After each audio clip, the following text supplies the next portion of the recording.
Alors, nous poursuivons avec Jean-Frédéric du Royaume Pendragon. Enchanté. Hey, bonjour.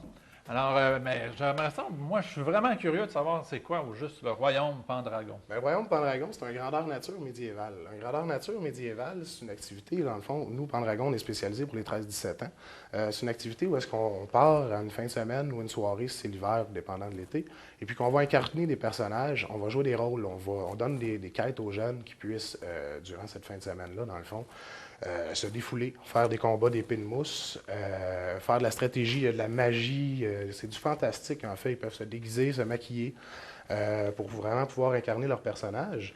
Puis à partir de ce moment-là, durant la fin de semaine, ben, c'est ça. C'est du gros théâtre qui est de l'improvisation dans le fond. Fait que les gens interagissent avec les événements qui arrivent mis par l'équipe d'animation. Et puis à travers de ça, ben, ils vont jouer leur personnage, ils vont évoluer. Ils vont mourir peut-être des fois aussi. On parle de 15 à 30 minutes de mort au sol. Après ça, ils peuvent revenir en vie. Et puis, fait que c'est une grosse activité. C'est sportif, c'est théâtral, c'est intellectuel. Les jeunes peuvent aller chercher le volet qu'ils veulent dans une activité comme ça. Fait que si un jeune vient pour du sport, il va passer sa fin de semaine à se battre, à courir après les autres, après les méchants, parce qu'il y a aussi des races du fantastique. Fait qu'il y a des orques, il y a des elfes, il y a des humains, des gentils, des méchants. À travers ça, il va y avoir des gens qui peuvent faire des potions d'alchimie, des potions d'amour, des potions d'héroïque, etc. Fait à travers tout ça, dans le fond, ils jouent, ils courent dans le bois, ils font des belles activités. Et puis, sur ces terrains-là, il y a des châteaux, il y a des constructions, des auberges, des ci, des ça. C'est ça, il y a des bâtisses. Ouais. C'est pas simplement les gens qui courent, on arrive avec. Oui, c'est ça. Nous, on arrive avec une équipe d'animation. Dans le fond, environ l'été, on est environ 100 jeunes qui y vont. Puis avec ces 100 jeunes-là. 100 jeunes, Bon, il y a des grandeurs nature qui partent de 40 personnes jusqu'à 2000 personnes, là, dans le fond. Hein? Fait que, Mais admettons, pour 100 jeunes, combien il y a de personnes à l'organisation? Parce que ça peut pas, on lance pas 100 personnes comme ça. non, à non, rien non. faire, On essaye que non. Là. On amène une équipe entre 20 et 30 bénévoles adultes qui viennent animer ces jeunes-là, plus 2 intervenants communautaires de la Maison des jeunes de Boucherville, là, dans le fond, qui supervisent l'activité. C'est des activités tout inclus, transport, nourriture, etc. Et voilà. Vraiment, c'est d'amener les jeunes à s'impliquer. Mais tantôt, je voyais les épées. Est-ce que ça a été fait par les jeunes? Il y a deux types d'épées, en fait. Là. Il y a 2 types. Comme je dis, la grandeur nature, c'est comme un phénomène qui est grandissant au Québec. Donc, il y a des artisans aussi qui sont sortis là, de ça. Ça, ici, c'est fabriqué à la main par les jeunes là, pour un coût d'environ 5 $. Ça, 5 seulement? Canadian Tire, de la mousse de plomberie avec du fameux duct tape. Les jeunes sont capables de se fabriquer une épée pour 5 $. Donc, ils le mettent dans ce sens-là. Oui, mettre en longueur, parce que le but d'une arme, en fait, c'est de ne pas faire mal. Parce qu'on va dans le bois pour s'amuser. Puis le but d'une arme, en fait, c'est l'air, en fait. Parce que si je te frappe, puis que mon air va absorber, mais il n'y aura pas de dégâts, etc. Il ne faut pas se tromper de mettre un morceau de bois, là. Non, ni un morceau de métal. C'est soit de la fibre de verre ou soit un tube de PVC, là, de plomberie, encore une fois. Mais si la passion se développe, les jeunes, des fois, vont aller chercher, c'est des artisans, des mousses injectées. Fait que ça a été un moulage, ça a été injecté. On voit les formes et tout ça. Là. Sauf que là, ça passe de 5 à 150 à 200 l'épée. Okay. C'est pas un jeune de 14-15 ans qui va dire je vais acheter ça.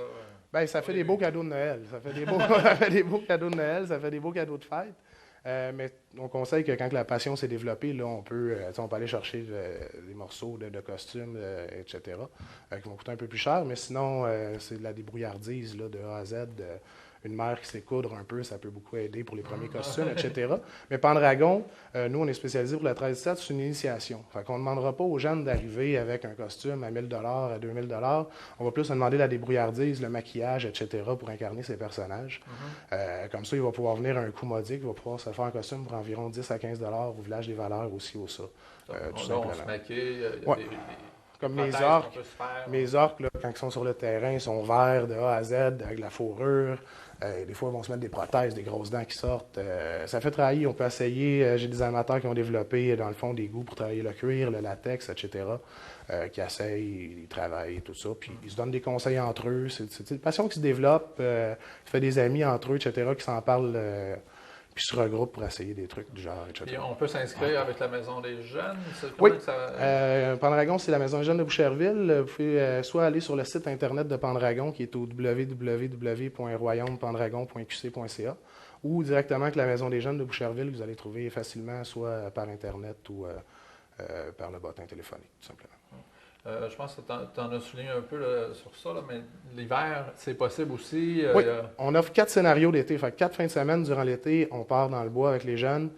Comme je disais, tout inclus dans le fond. Fait qu'ils se rencontrent le matin à la Maison des Jeunes. On part en autobus, on les ramène le dimanche. Et puis sinon, l'hiver, on a 2 à 3 scénarios. Ça, c'est un peu plus court. Dans le fond, c'est une nuit blanche qu'on appelle.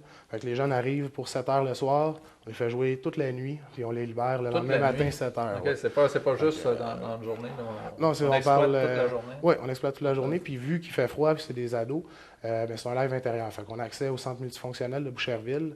Et puis, on va faire des sorties à l'extérieur, dans la neige, etc. Mais la plupart du live va se passer à l'intérieur. Wow! Hein? Merci. Vraiment, puis, je trouve ça fantastique de voir tout ce qui peut être bougé pour un monde là, qu'on amène un peu plus réel, mais qui ancien temps. Hein? Oui, on parle de construction majeure. Là. On parle quand on va l'été sur le terrain, on parle d'un château 2 étages avec rempart, où est-ce que les jeunes, parce qu'il y a les épées, mais aussi on peut faire un système d'arc et flèches sécuritaire en mousse. Fait que sur les remparts, il y a des batailles avec les lances, les arcs, les flèches. C'est assez sportif, puis c'est assez imagé. Là. On peut vraiment se prendre pour un chevalier, on peut vraiment se prendre pour un guerrier, sans trop de difficultés, parce que le contexte, les costumes et tout, fait en sorte que le jeune facilement peut rentrer dans le monde. Moi, je vais te remercier, parce que c'est un nouveau monde pour moi. Tu as bien imagé la chose. Merci beaucoup d'avoir participé à l'émission. Merci. Puis si ça intéresse les jeunes, n'oubliez pas, soit à la Maison des Jeunes Boucherville ou site Internet, ça va me faire un plaisir de répondre à toutes vos questions. Merci. Merci beaucoup.